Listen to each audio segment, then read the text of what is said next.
S'asseu a esperar els senglars en un banc d'una clariana de la muntanya de ciutat, un turó amb parada de metro. Els peus no li arriben a terra, el banc és alt o s'ha enconxit. Faria un barret de paper amb el suplement de cultura o un vaixell per si plou molt i cal rescatar els senglars. El terra tremola. Són ells?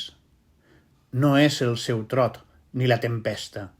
El tren al cor de la muntanya. Espera l'aigua, com un poble assetjat pel foc.